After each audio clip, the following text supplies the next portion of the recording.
interested. Otherwise, like, I'm not going to link it anywhere. I'm just going to keep doing the Facebook page, which is because,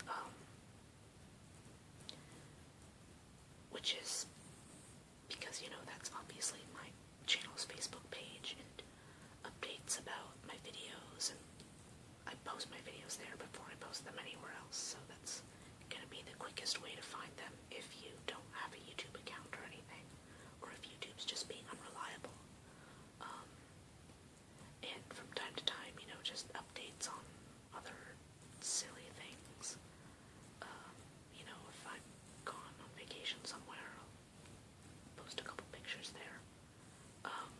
And then also 7 Cups of Tea, which I have mentioned in one video in the past, which is a website where you can be anonymously set up with someone, and that's just something that I want to promote because as someone who's studying to become a therapist and who knows a lot of people who have come to me with their problems, partly because of that, and you know, and just generally I talk about therapy and psychology a lot on my channel because it's such a big part of who I am, and so I want there to always be a place on my channel where people feel like if they need to talk to someone, they can go. So that link will always be down there for that reason.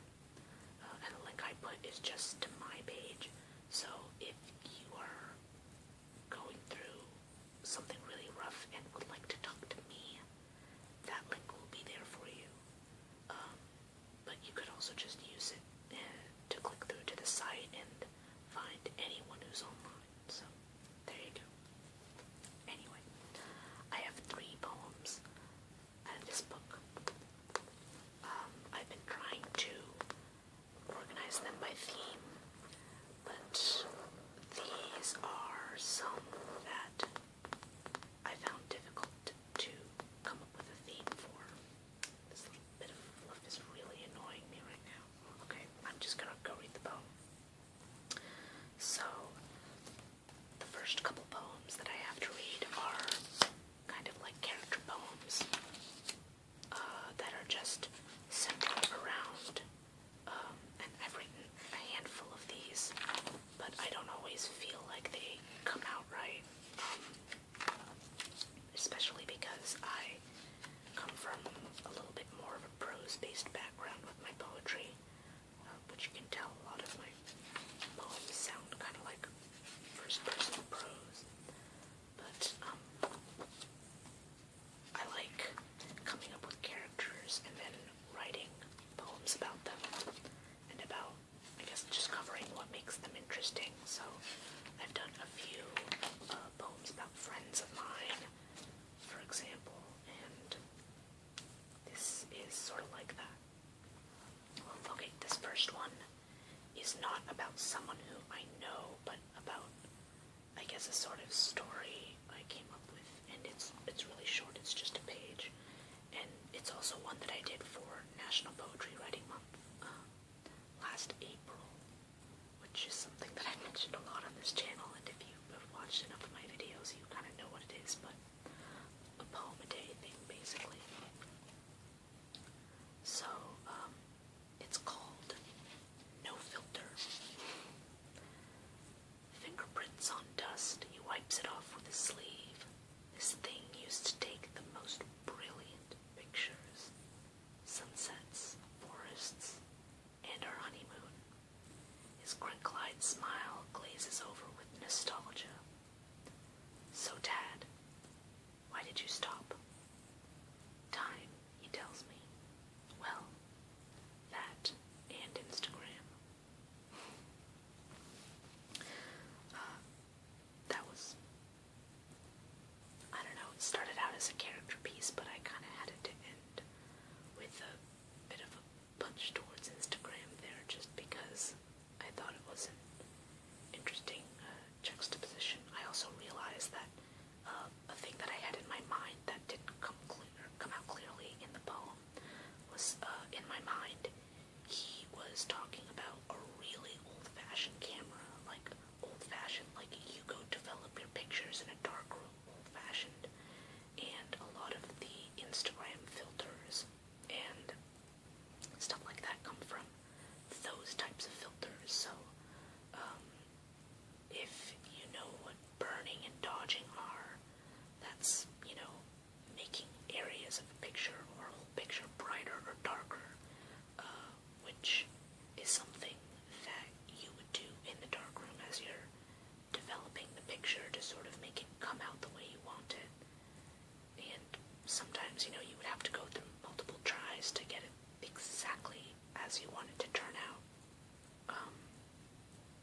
So in my mind, there was, the juxtaposition between using old-fashioned cameras and going and being so stubborn as to doing that again and again and again, and then finally, like, taking pictures becomes so easy you can literally do it with your phone and get the same effects using, your phone that you would have in the dark room, and just him kind of giving up on the old-fashioned cameras. So, anyway, that I found kind of funny. This next one is Untitled. It's also from National Poetry Writing Month of last year, April, but this was towards the end of the month, and this was written about someone who I knew in high school. It's far more serious than the previous one. I'm just gonna read it. I never thought of you as sexy, and I don't know why. You had the curves, the smile, the eyes that hid too much. But maybe that's why. Those eyes, they were novels. That smile was cover-up in those curves. Those you never asked for. You never would have anyway, with the way they drew men's fingers ever closer, close as they were already. Maybe that's why 90s grunge looks so good on you. Oversized hoodies and flannel, baggy ripped jeans, bruises almost peeking through. You must have worried if someone would see. Maybe that's why you'd steal foundation from the drugstore. To this day, I still wonder why you told me. What small act of kindness I did to gain that sort of trust, if all it took was a smile. So, I'm not going to go into detail about what happened to this girl, but you can kind of pick it up from the details in the poem.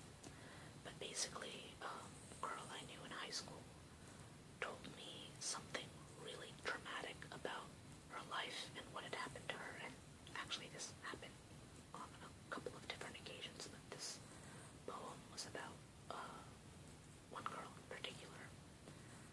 But, and up till that point, I thought of her as, a classmate. I sat next to her in class every day, and we would chat about stuff, and she wasn't necessarily someone I'd see outside of class, or, even hang out with at lunch or anything.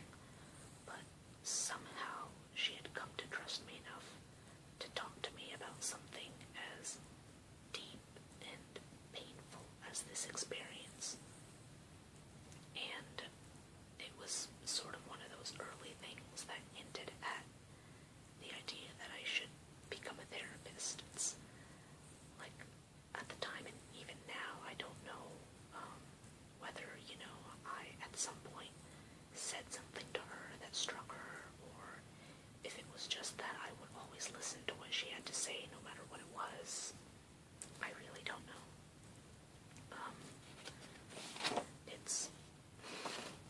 It's happened on multiple occasions where someone who I may not know very well has felt comfortable talking to me about deeply personal stuff. And I don't know, I guess it's just something about me and the way I talk to people. Okay, so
relationship when it is actually harmful to use the words "I love you," because basically any time when you are saying "I love you" for any reason other than expressing your genuine love for that person, it says something else entirely. It either reeks of desperation, or it sounds like you are using someone, or it sounds like you're trying to get them to agree with you or get them to feel sympathetic towards you. So anyway, this is one of those ones that you might have to pay careful attention to pick up on, just because I feel like it might be easier to read than to listen to, but I'll also have all of these poems posted in a note like I did last time, so you guys can read along. I should provide a link below to that. Oh, and it's also a numbered poem. So each number is, I guess, a moment in a relationship when you shouldn't say I love you. So here's when not to say I love you. 1. Your words hold weight when I don't return the thought. This anvil in my chest, like I'm a cartoon creature who just ran off a cliff. It dooms me. This is not how you reveal your feelings. Not when you are so uncertain the word comes across as bait, like I am not a complex being, but a kitten you have given a treat. 2. When using cheat codes, keep in mind the base word, cheat. This is no synonym for please and please. You cannot hack a heart. If this is your best bargaining chip, tell me, how do you expect me to know it as anything else? 3. Anger is a sickness only healed by time. You can calm, soothe, verbal aloe, but don't give me a consolation prize. Your feelings won't grant you immunity every time you fuck up. We are not all so patient as to repeat our mistakes as you do yours. 4. The taste of the morning after is one no one pretends to enjoy. But sometimes when you speak, that stale breath is all I hear. Words long past the expiry date preserve nostalgia. It would be a waste to toss something perfectly edible, however tasteless, so we'll just have to finish the whole box.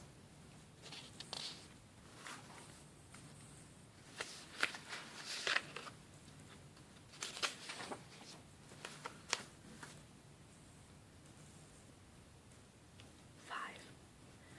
The moment it's over, there is no last chance. No epilogue before Exodus. Your denial hangs in the air, stage 1, and you don't realize how heavy it feels on my shoulders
strange associations or even patterns for the person. So the third one is anger. When someone is angry, saying I love you as a way of consoling them and trying to make them feel better if they are angry, it really doesn't help. Try and calm them down in something linked to why they are angry. And like this one's kind of sticky also because again, don't give me a consolation prize. Like the way that this one's phrased particularly, it's if you make a mistake and the other person's mad at you and you're just saying, oh, but honey, I love you, it doesn't make anything better, basically.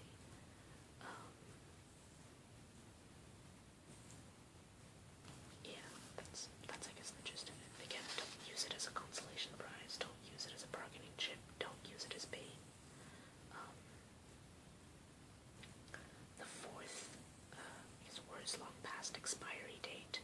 Preserve nostalgia. That one's, when the relationship is getting stale. You don't feel like you love each other anymore, but you are still saying it just out of habit. That's the point at which a relationship is just kind of lost, If you're saying I love you not because you feel it, but because it's what you're used to saying, I think of I guess there's the cliche of the old married couple, but so following that example, the cliche old married couple who isn't really in love anymore, but they always say, I love you before bed, or I love you before leaving the house, and it's not, I don't know. I guess the point of that one is, if you're in a relationship, and it's got to the point where you can say, I love you without feeling it, it's something that needs to be inspected. I guess that's a personal thing.